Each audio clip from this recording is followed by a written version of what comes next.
thing which is important in all the spiritual teaching is if you want to change yourself, if you want to reform yourself, you need two knowledges. You need the knowledge of the principles that you are respecting, but you need also something which was said by Socrates from the very beginning. This is the Greek philosophy, know yourself. Because I can tell you, you have to be generous, I can tell you, you don't have to lie, but for every one of us, the same principles are going to be implemented differently because we are not the same. It might be very difficult for some of you to be generous because they may have a problem with money or with giving. But we also have as a principle, master your anger. For some people, this is not a problem. They are not, quick to be to lose their temper. But for some, it's completely different. So for every one of us, the relationship between principles and reform will depend on the knowledge of the self. So we need these two knowledges. In fact, in Islam today, if we are serious about the message of Islam, is to reform the world for the better, meaning to have an ethics where we are trying to be to promote justice, peace, respect, dignity. And what we have been doing for 20 years, I was working within law and jurisprudence. For 20 years, I have been focusing on that.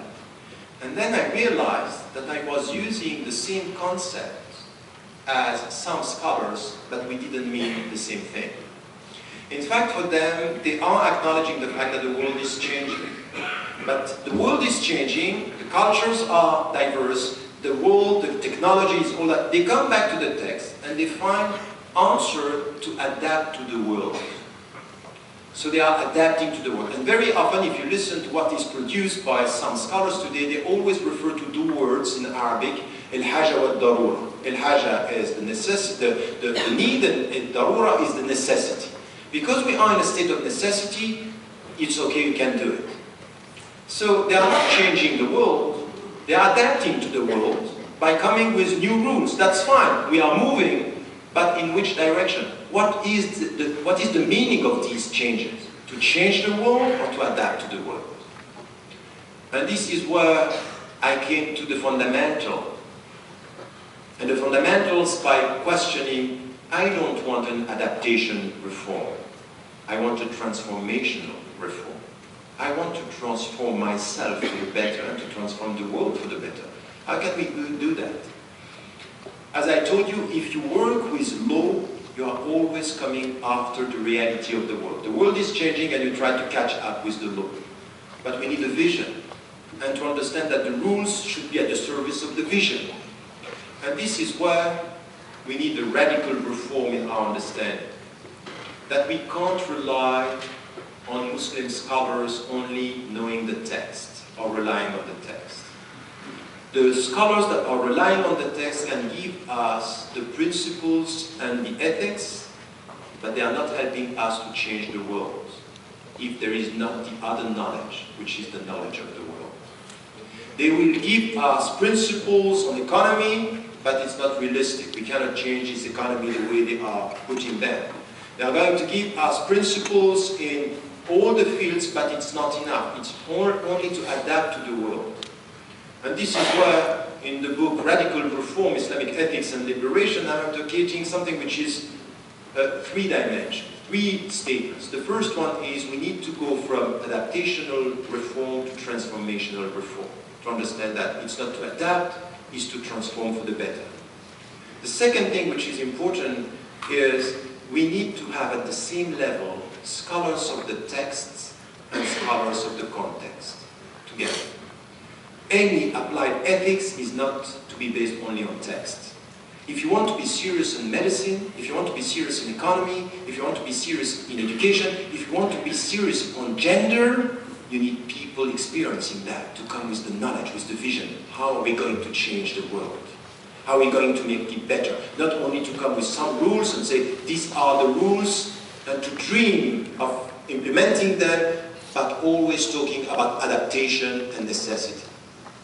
So what does it mean? And this is where my call is not only to the scholars to do that, Because at the end of the day, the scholars may be the leader, but we have the leaders we deserve.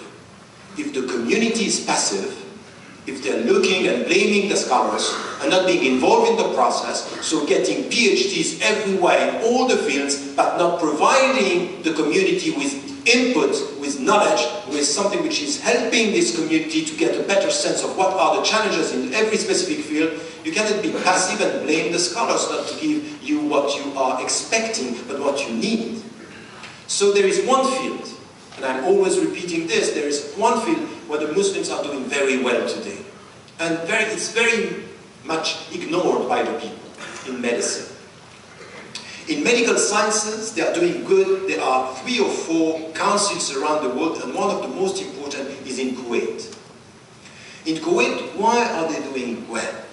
Because they acknowledge and accepted from the very beginning, and especially the scholars, the scholars of the text, that they don't know enough on anything which has to do with medicine. They're not going to speak about the brain, the heart, and say it works like that. Doesn't work. They need medical doctors. And on many fields, they work together. And they work on an equal footing, working together. And they were able to come with legal opinions on euthanasia, and cloning, and abortion, on contraception, and coming with very, very updated legal opinions. Why? Because they are working together. Unfortunately, in many of the other fields, it's not the case. The Muslim scholars are not working with scholars of the text, or the context, with economists, for example. They come and they tell us the world economy is not right according to Islamic principles. So we have 2 means to resist that. Is riba is haram, so the interest is wrong, is unlawful, and we have to go to something which is a zakat, which is a tax, a social purifying tax to help the poor people, and between this and that, we should find a solution. All economists today would say, this is not realistic. You can't come with only these 2 means by saying this is the way we reform the system. It's too complex. So you need economists with the knowledge and with the scholars of the text trying to find a way to improve, to put more ethics in economy. We all know today, after the last crisis, that we need more ethics in economy. We know that. And this is why I will never speak about an Islamic economy. I'm speaking about Islamic ethics in economy, which is completely different. Why? Because we have Christian ethics in economy, Jewish ethics in economy, humanistic ethics in economy, and all these ethics can work together to put more ethics in economy. No one has the monopoly of a specific way of dealing with one field. We don't have that. No one here has an alternative model. So we have to work together. So this is why we need this reform from within, reforming our mind, shifting the center of gravity of authority in Islam, understanding that the scholars of the text cannot make it all. We need to invite the scholars in medicine, in all the fields. For example, we speak about women. That's fine. I can speak about the rights of women within Islam and change the situation and improve it. But at the end of the day, it's from within the society that we need voices, and we need women being able first to read the text and to be able to interpret the text and to come with a better understanding of what the texts are saying. Because we don't read the text the same way. You want me to give you an example? If as a man, I'm dealing with the text, very often I will read the text by thinking about the role of women in a specific society.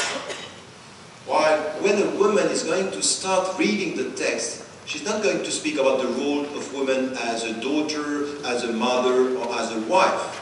She's going to start with a woman as a woman. Autonomous being.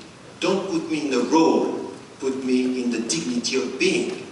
And I think that this is so important. You change everything if you understand that when you speak about women, you start by speaking about the being before speaking about the roles and functions within the society. And then you come to a process of speaking about autonomy and the role of women within the society. And you come to a better understanding of the tradition. I heard today that in mosques here, in some mosques here, the role of the woman is just not to be involved enough. While when you come back to the tradition and you come back to the life of the Prophet at the beginning, the women were everywhere. They were involved in the process. So we have to reassess all this. So it means in economy, it means in education, for example. What is the contribution of the Muslim voices today in anything which has to do with environment and protecting the environment? While if you come to the text, you get a huge amount of teachings coming from the text and the tradition that you cannot waste water, that you have to respect the creation. And then you need specialists coming from this field, helping the scholars to come with a vision for the future. For example, in the way we treat animals. There is something which is so important. In Islam, you have to respect the animals because it's alive, it's a being. It's not to be obsessed with the way we are slaughtering the animals, which is so important by saying the Islamic formula that this has. No, treat the animals. Don't be obsessed with the way you kill them. But start to respect the way you keep them alive. This is something which is so... We have to change that mind. But if you are obsessed with the rules, come and tell me how it was killed. If you understand the essence, tell me how it was kept alive and educated. And this is the way of feed, even in the way we are treating animals. So you understand here that it's a radical reform of the Muslim minds. I'm not calling for reform of Islam per se, but a radical reform of our understanding from within and our minds. Starting, and I will conclude with all this here, as first in the essence, the understanding. The second is the terminology. The third is really